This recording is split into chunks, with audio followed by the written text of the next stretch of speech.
Hey y'all, greetings, beautiful people. Come on in, come on in. Listen, this computer is still acting crazy. I know there's nobody in here yet. Y'all probably don't even know I'm live, so I'm gonna have two live streams set. This one is on my iPad. The other one was supposed to be on my laptop. That's the one that's giving me problems. I'm gonna give y'all a chance to come in, and I'm gonna try to figure out how to have this lap this jiggle this iPad in a way wherein I can see y'all. If I turn it sideways, it look like I'm looking crazy, looking trying to find y'all. Lord, hey Kodak, listen, Lord, I'm catching hell. I don't understand that this laptop is still doing this jiggle bob. I'm gonna show you. Look, you see that? You see what it's doing? That's been doing that thing forever. So, and I'm like, yo, I'm coming. But okay, can you hear me? Let me know if you can hear me. Because I see all of this stuff on the side and I don't know if I touched something when I turned it around. Can you hear me, baby? Let me turn this up. Let me see. Hang on, make sure I got this up. Okay. Let me know if you can hear me, baby. Okay, good. Okay, good. Look, you're probably the only one here because now I'm gonna have I have two. It's gonna be showing as two live streams scheduled. Lord, I'm telling you, when I said my cup runneth over, damn it, man, this is a good live stream for that one. Every time you turn around, it's something. And then plus it's now it's like 45% charge, so I'm just gonna set it right here and see if it works. Okay, so that's set up like that. Okay, so I guess it's gonna be me and you. Oh no, I'm waiting. Hey, Lethal. Hey, somebody. Hey, girl. How y'all doing? Listen, I'm catching hell over here. I've been struggling trying to get this thing started, and ever since around 4:30. So the Jigamabob, which is a laptop, said that it's configuring. I had to restart it. To reboot it because I don't come on here often, right? So y'all see anything like in the corner? I'm scared to take this X off where it says my name and all that kind of stuff. I better leave that alone before I mess something up. But yeah, y'all. So listen. So I'm kind of thrown off my game because this thing done got on my dat gym nerve. Okay, but anyway, we're gonna get to the point. Let's talk. Let's talk. Let's talk. Let's talk. Okay, so I wrote some notes because listen. Did y'all see the title? And the title is My Cup Runneth Over. What I should have did was told everybody else that I was gonna be live on that community wall, but people don't pay that no attention. I'm sure y'all don't. And anyway, people can catch the replay. But basically, I have some questions because you know how sometimes you just feel so full because you feel like you pulled in so many different directions. And especially if you're a mom, you have like multiple jobs and stuff like that. So you all over the place. You doing like you have so many different jobs, right?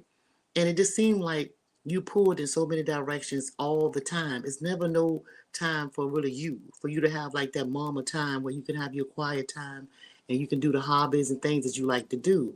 And so I know there's a lot of people, and some of the guys feel the same way. So it's not just about the women, it's just about the individual person that's the giver, that's always giving to others.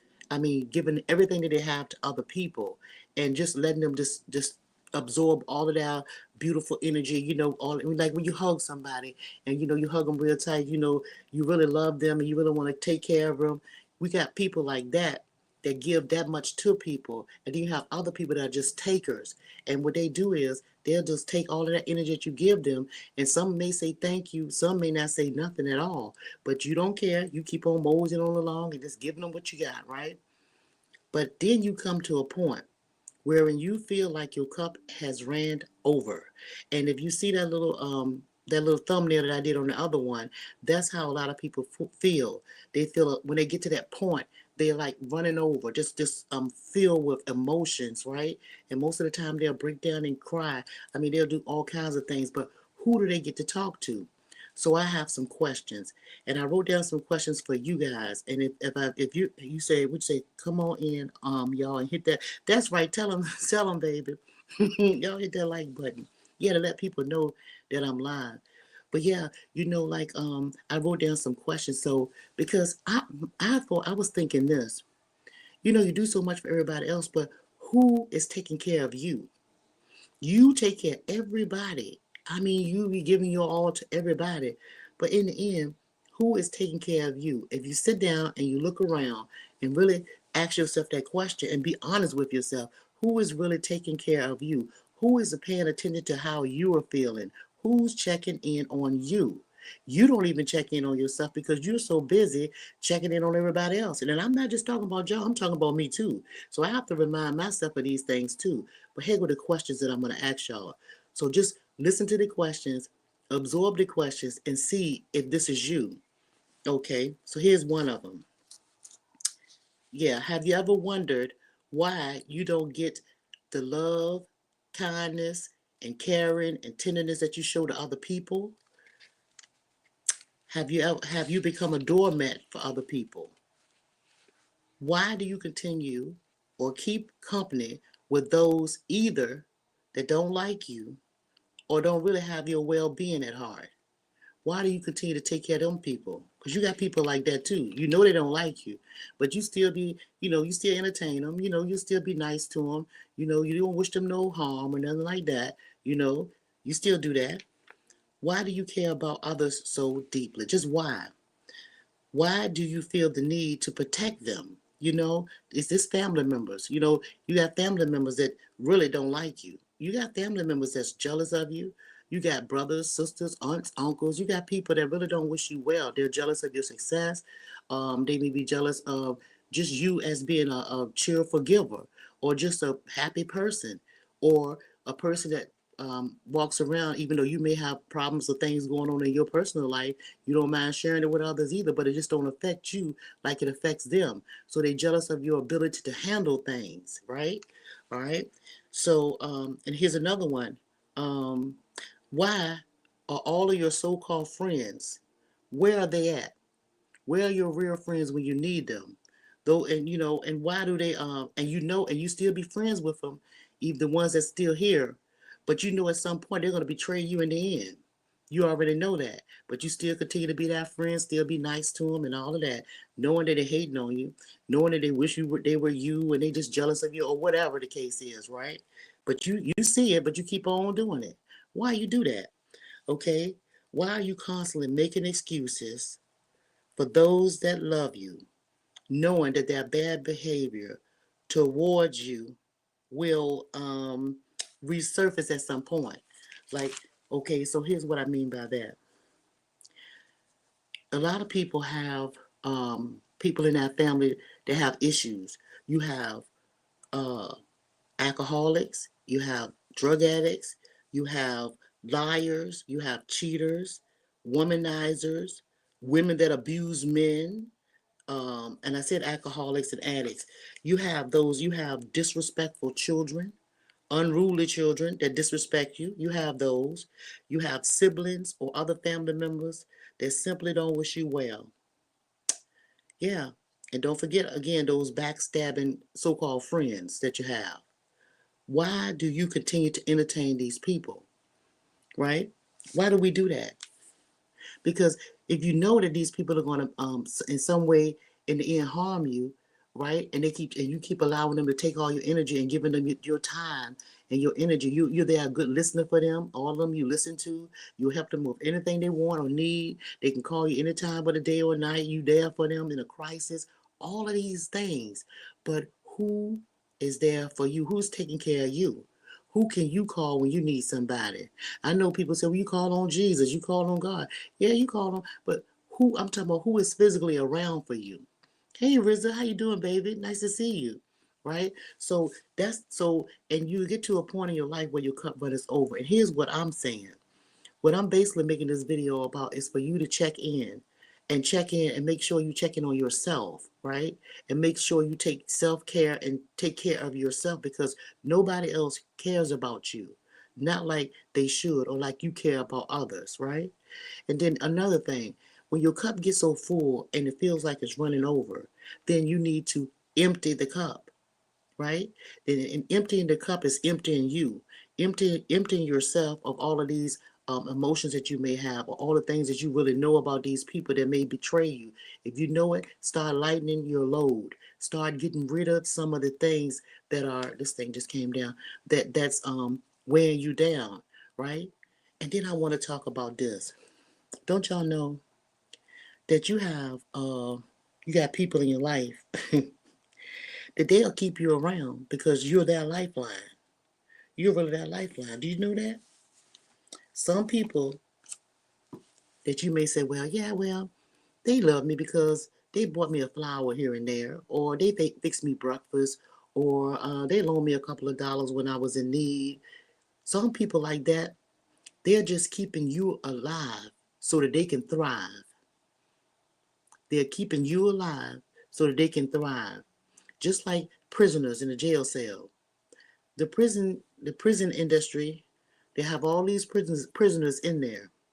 They get them bread and water, garbage type food, let them go outside for a little while, get air, bring them back in the cell block. They're still a prisoner, right? They're keeping them alive so that they can thrive. Not the prisoner themselves are thriving, but the ones that's reaping the benefit. It's the same thing in real life. You have people in your life that's keeping you alive so they can thrive. Here's another instance.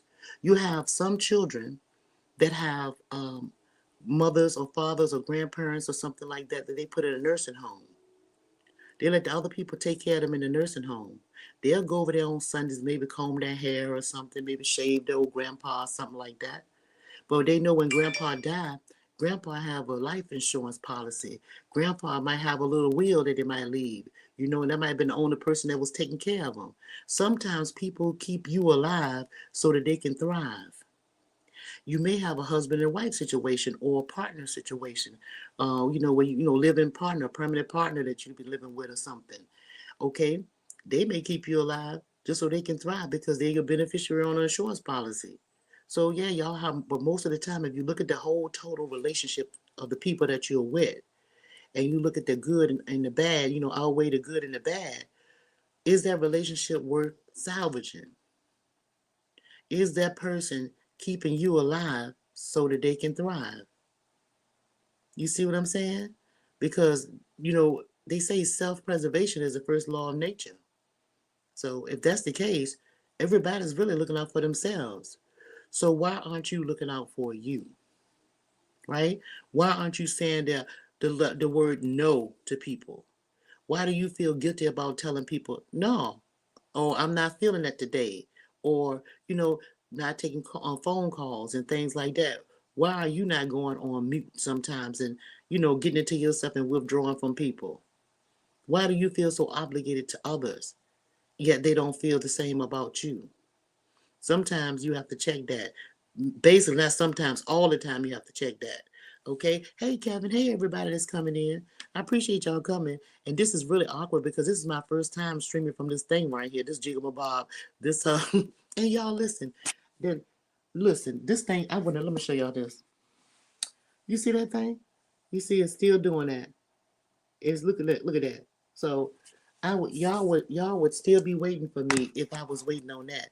But you know what? I don't let nothing stop you. My cup was running over to talk to y'all. I don't know how to drop the link in this daggone thing right here. I don't know how I would do that here. Or maybe I'll do the same thing. Maybe I'll go in here because I'm gonna drop the link in case you guys want to talk, and and we just have this open discussion. And then plus another thing, I want to make this type sort of like a series because I want people to continue to check in on themselves and make sure they don't go too far left. Because but we're taking care of other people and not taking care of ourselves. Leaving ourselves behind, right? Because you are important, right? And see, and I'm the type of person is like I like to see things grow. I like being out in nature. Y'all know I like doing plants and stuff like that, planting the seed and nurturing it and letting it grow and let it be until its beautiful self. Well, that's how I feel about people.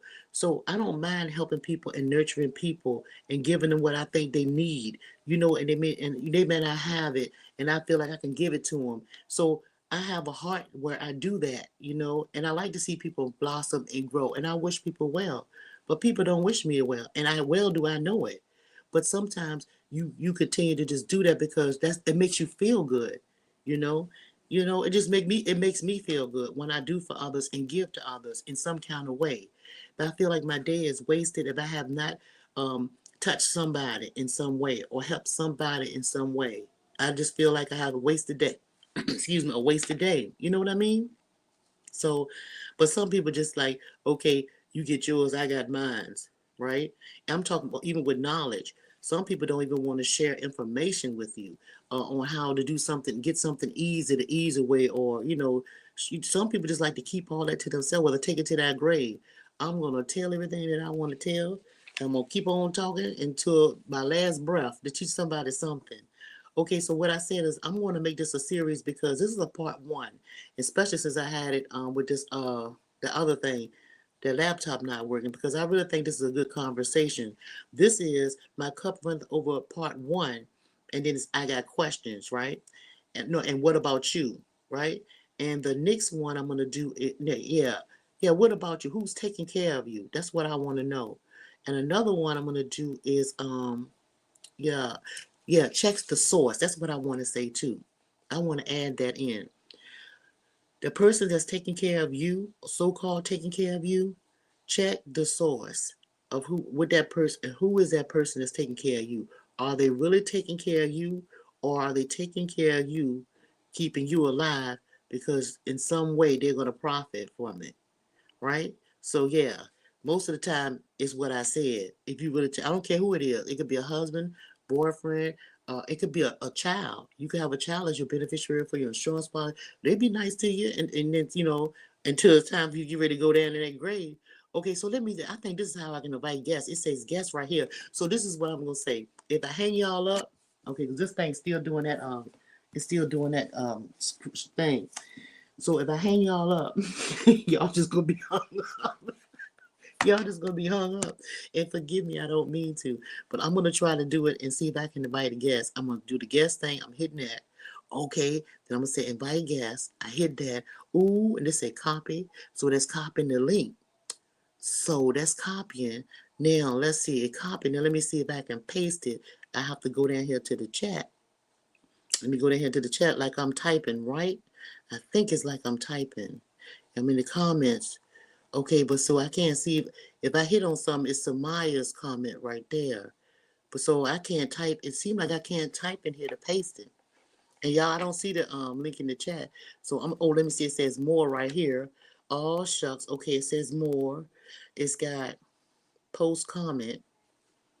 Maybe that's what it is. Maybe that's the link. Let's see what that is. Okay, let me see right here. That's a post comment. I'm gonna hit it right here. Oh y'all, let me hit. Hold on. Y'all, wait a minute. I'm gonna put this down so I can see. I have to lay it down so I can see if the keyboard. I'm gonna say chat. I got the chat. Let me see what it said. Post comment. Okay, okay, okay. Now it's the chat thing, so I can do this. Let's see. So when can I put paste here? I'm pushing to see if I. Oh, yep. Yes. Hold on, y'all. I think I got it. Hang on. Oh, hit it one more time. Oh shit. Every time I hit it, it go. I want to say paste. Oh shucks. I'm gonna get this thing. Well, I be there. There it go. Oh, I did it. Oh shit. Okay, I did it, y'all. I think I dropped that link, y'all. Let me see it. I'm gonna hit it. I'm gonna see if I hit it. Oh, there you go. I did it, y'all. Y'all, I did it. Y'all, I did it. I got it. Do y'all see that? Do y'all see that link? Oh, hey, all of y'all that's coming in here. It's nice to see you guys. Y'all, it's a long story how this happened. I'm doing this on this just squiggle here on this uh iPad. Okay, so did y'all can see that? Can y'all see that link? Cause I can see it. And if you want it, y'all don't have to show your face or nothing, but you can come and talk if you want to. And if you don't, that's cool too. I just wanted to have the option because I know there's a whole lot of people that are going through your cup being running over, and you feel like you don't know what to do. Yo, I can remember one time. I'm gonna tell y'all this. I can remember one time in my life I felt so overwhelmed. You know, okay, so working full time, had my own business with my husband, and plus had the two kids, and they were small, and it's like it seemed like, oh, and wait a minute, no, they weren't really that small, but they were still in school though. It was like preteen or something like that, and I remember, and then plus I was taking care of my father when he was sick. He had lung cancer. He died of lung cancer, and I moved in with him. Yeah, I moved in with him. My husband watched the kids, made sure he was taking them to school and stuff like that. But of course, me being mom, I had to make sure I had them in the evening, like talking to them on the phone and all that kind of stuff. I was doing a whole lot. And I can remember after my father passed, it was like, I want to say, it was like maybe about 4 or 5 months after he passed, right? He passed on February the 1st. Yeah. So it was like 4 or 5 months, and I went on to work, and I was in my office. I think I told y'all the story before. And I was at my desk, and I was just working, and the phone was jumping, and people had all these problems. You know how you answering and doing all that kind of stuff. It was really busy, and then I could remember just busting out crying. It was like tears just started flowing because for some reason my dad had popped in my mind. It was like, damn, Dad, I wish you were here. And it's just like I couldn't stop crying. So I had to go, and it was like it wasn't like boo hoo hoo hoo, but it was just like tears was falling, and I couldn't. And I was in my own office with the door shut, so couldn't nobody really hear me, even though it was glass all around it was glass all around my office, and everybody else was out there. But I felt like I could see the people were watching me.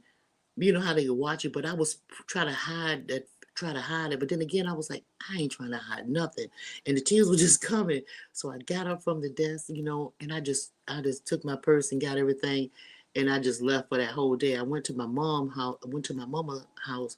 I didn't really want to go to her. Hey, Dimple D.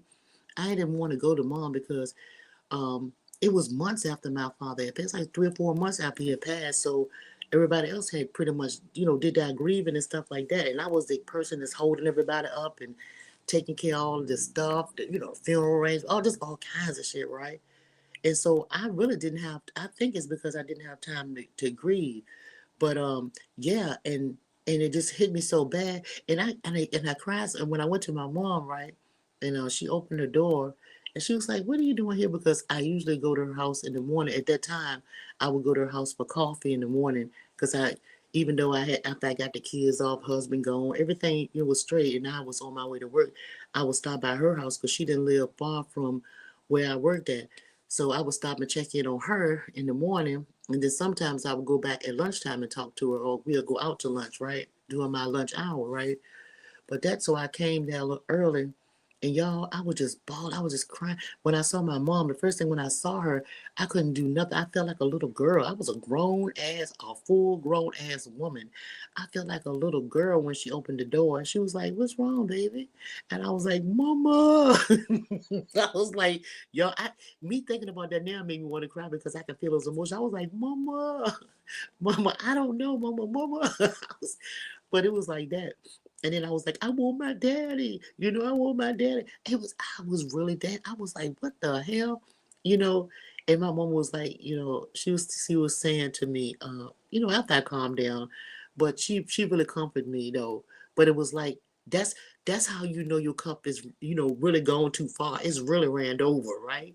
So I'm saying all that to say, if you don't, it's not you having a nervous breakdown. There's no shit like that. It's just that everybody grieve differently. Everybody go through um, things in life differently. Uh, you know, and I'm a kind of person. If everybody around me is boohoo and crying, what I'm gonna cry for?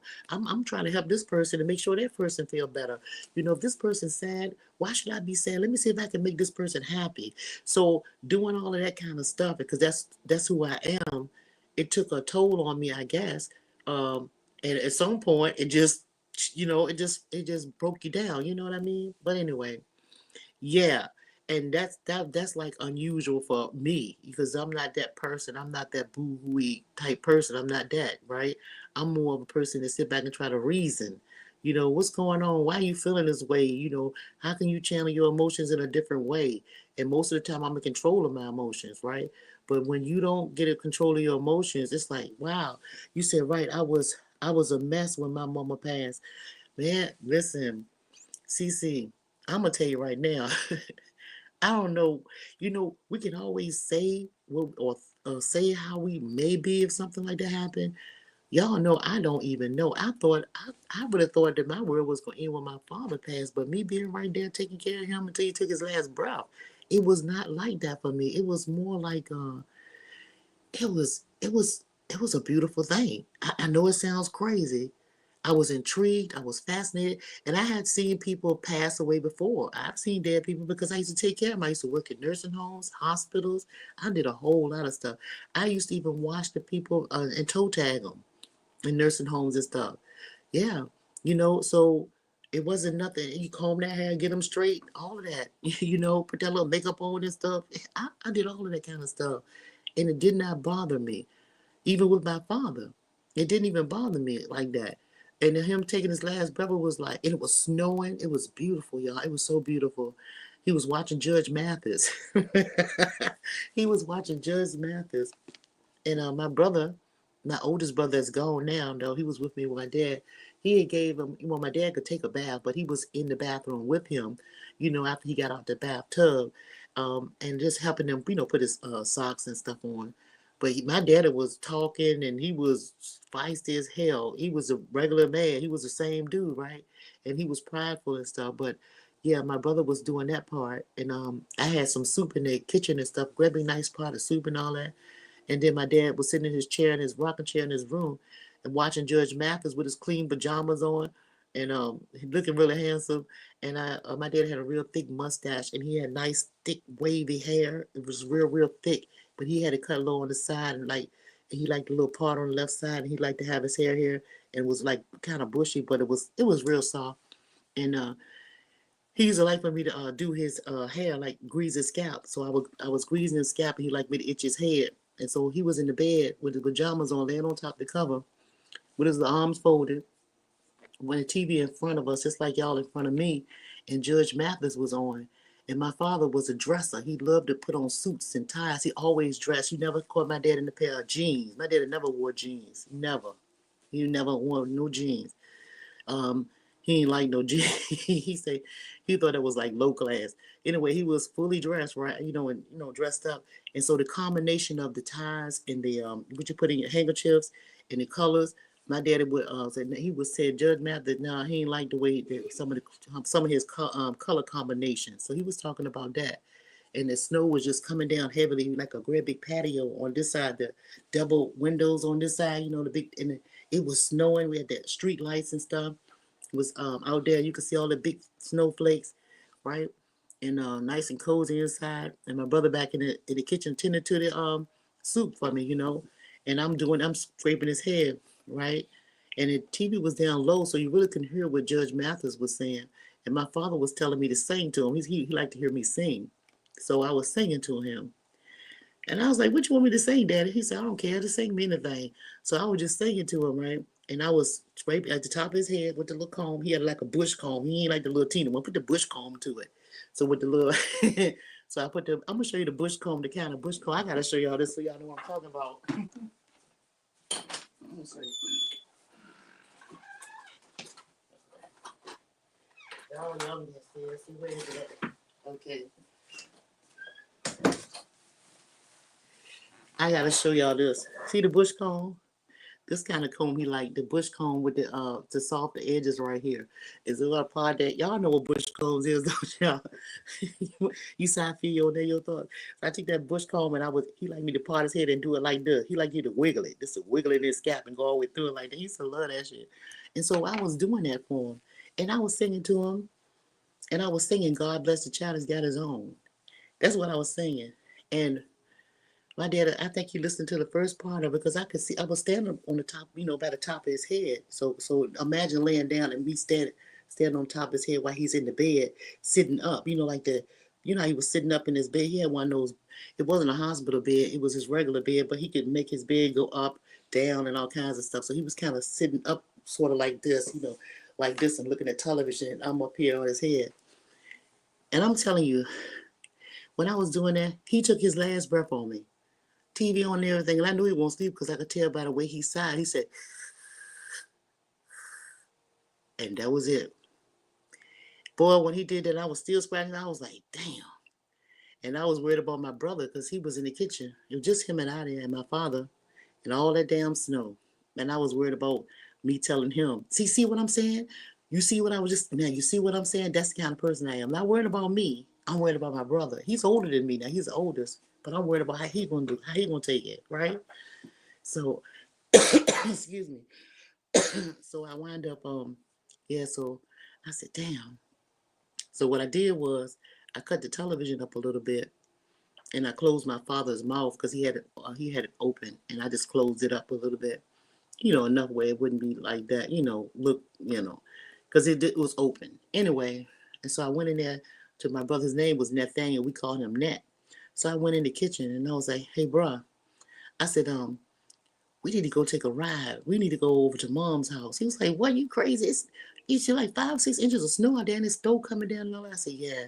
I said, yeah, but we got to go to mom. We got to go talk to mama. And when I told him that, he was like, what's wrong? I said, yeah, daddy gone. My oldest brother dropped down to his knees and I'm standing up. And he took both of my knees and wrapped his hands around it.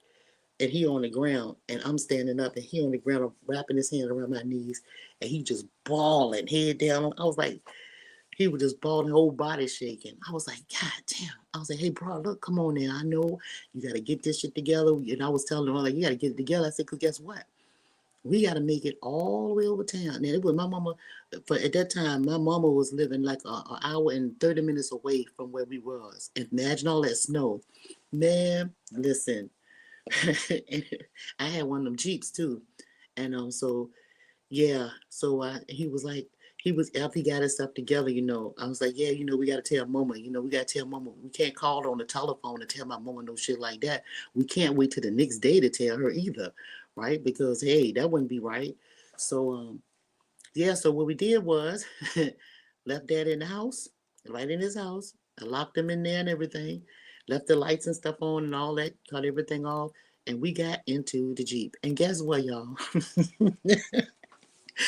I'm driving. I'm driving and we're driving, snow everywhere. People slipping and sliding, people in ditches and all that stuff. We passing all these people, right? Finally, we get to a stop where we can't make a pass and we get stuck in the damn snow. So here, me and my brother, we out there. We pulled ourselves out. We managed to get ourselves out. Anyway, we made it to my mom's house. We made it to her house. When we made it to the house, I was coaching my brother and I was saying, listen, we can go in here cool, we can go in here real cool. I was just trying to say we can go in here cool and we just gonna sit her down, we just gonna talk to her.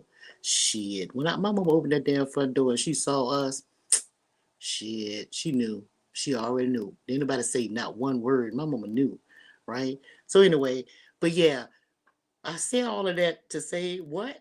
I don't know. I don't know. My cup was running over, but I was still cool in the midst of all of that. But yeah, I didn't feel no type of weight in because he was diagnosed with lung cancer, so we knew eventually he was gonna pass. But um, you know how the doctors give you time and tell you how long they think and all that. He told him a couple of months, but but by him looking so good and by him moving around, driving himself and doing all that kind of stuff, we had to make my daddy stay still.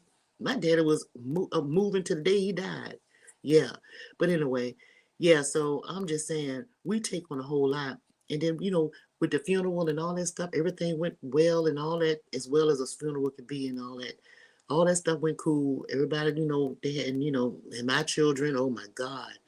Whew, I mean, it was rough for a whole lot of other people. And for me, I was like, I just couldn't, I knew he was dead. And it wasn't like I was in denial or nothing like that. It was just that I knew that it is what it is. And I didn't feel like he was really going nowhere because I know that the spirit is still living and I know it's still within me. So I didn't feel like I was overwhelmed or sad or nothing like that. Not in that way. So I guess me being at work at that time, something just triggered and I don't know what it was. It wasn't nothing going on in my personal life. It wasn't nothing on the job. It just happened. And I guess it's because at some point, um, everybody have a breaking point or some type of trigger or something inside. It's just like when the clouds get full, it's gonna have to do something. The clouds gonna have to swing low. They're gonna have to sway. They're gonna have to drop a rain. They're gonna have to drop a little bit of fog or something. They're gonna have to do something. And I guess and by us being made from the elements, our body's gonna have to do something. I don't care how we try to hold it. You know what I'm saying? So anyway, you guys need to just know that if your cup running over, hey, sometimes you're gonna have to turn around and look around and find out who's taking care of you. Look at the source of who's taking care of you. And are they really taking care of you or are they taking care of you to thrive, keeping you alive, so that they can thrive. Yeah, that's something to look at. And I want you, and I dropped the link. I know y'all not coming, but that's cool. But I want y'all to remember this. All of those people that I talked about the liars, the cheaters, all these people that y'all know, the liars, the cheaters, the drug addicts, all these people, the womanizers, the women that beat men and talk down to men and all that kind of stuff. All them people, them so-called fake friends that you have, you know they ain't real friends and all that kind of stuff because a friend in need is a friend indeed. And if you don't have a friend in need when you in need, they're not a friend indeed, right? Okay? So I'm just saying, pay attention to all them people. And if your cup feel like it's running over, I mean, you full, and you just don't know what to do. You're full of emotions, everything. It's like you at your breaking point. Look, it's time to empty that cup. Pour all them people out of your cup. Pour them out of your cup. Pour them out of your spirit. Pour them out of your life. You understand? Some people you can't take out of your life. Some people are there permanently. Like if you got children and stuff like that, and you got disrespectful children, you can't always put them all the way out of your life, but you can check them. You can check them. You can find a way to let them know that you mean business and you're not going to take so much because you got some moms and dads here that know they got no good children and they still keep on letting them do what they do and disrespect them and getting by. Got them moms and dad know that our children ain't working 9 to 5s and don't have their own businesses, right? And know they have money. You know they in them streets doing something they ain't got no business, and you scared of your child. You too scared to tell them what to do because you didn't whip that little ass when they was young, and then you scared they gonna whip your ass. Listen, get rid of all of that noise. Get rid of all that noise. And when I tell you dump that cup, when I tell you get rid of that cup and dump that cup out, don't just dump it out. Make sure you get rid of the residue that's in there. You know, because when you drink something, sometimes you have a little residue in it, especially if you got something with flavor in it. And it seems like all these characters that I'm talking about have flavor to them. Wash that cup out real good. And then when you started reapplying people into your life, screen them. Make sure that they're a match for you. Make sure that y'all on one accord. Make sure that they have something to give you and you have something to give them. Get rid of these takers. Get rid of these naysayers in your life. I don't care who they are, right? And always remember to stay grounded and realize and know what you want. Don't lose yourself in the mess, okay? Because you can mess up a good cup of coffee or tea when you put too much shit in it, okay? There you go, y'all. I'm getting out of here. So I just wanted y'all to know that y'all couple don't always have to be running over. And if it's running over right now, you won't by yourself because everybody get that way sometimes. But yeah, empty your cup. Okay, now I'm gonna read some of y'all comments and see what y'all said. I know I ain't reading none. I was just running my face. I just want to stay on my game and make sure y'all get what I have to give to you, right? Hey, I appreciate y'all coming, y'all. I really do. Thanks everybody. CXCC Kevin. What's going on, Kevin Ellis? How you doing? Hey Mo, how you doing, Monique? Nice to see you. Young RZA, nice seeing you guys. Samaya, you know it's nice seeing you, baby. Hey, Miss Chicago. I appreciate each and every one of y'all that stopped by to holler at your girl. Please don't forget to hit that like button, y'all. I appreciate that. Yeah, and I got a lot. Y'all know what? I am really blessed. Let me tell y'all something. I think I told you that on the other live stream. I have some new subscribers. Let me tell you how many I got now, y'all. I'm kind of excited about this because I'm thinking, all of these people coming over. I don't know where y'all come from, but I appreciate y'all. It says I have in the last 28 days. I lied to you now. Look, see that 65 new subscribers. Isn't that something? It said plus 65 new subscribers in the last 28 days. I appreciate y'all. Welcome to Your Thoughts House and our family. You know, y'all can make yourself right at home over here. And to my old subscribers, boy, y'all ain't old. Thanks for hanging out with the old girl. I appreciate y'all. I really do. And y'all, I'm gonna have more stuff to come. I'm gonna do more live streams. I'm gonna get better at it, you know, or not really better at it, but I'm gonna have more time to do them. Because I mean, I ain't trying to master nothing. I'm just your thoughts. I just come over here and talk. Okay? And I talk about real life shiggity. Okay, that's it. That's all. Ain't nothing special. You ain't gonna get no lot of big words. You ain't gonna get a whole lot of none of that. You can get that real down to earth talk, just like your mom and them give it to you. Hey, Miss Shirley, how you doing, Shirley Hayes? Nice to see you, baby. Thanks for coming through. So look, I'm gonna get up out here, y'all. I think I'm gonna find me a shooter, you know, one of my little Jack Daniels shooters, and I'm gonna kick back because I feel better now that I told y'all to don't let y'all cup run over. Okay. All right, y'all. Thanks, y'all. I'm gonna talk to y'all later. Peace, everybody, and tell a friend. I holler at y'all. Thanks for coming. Mwah.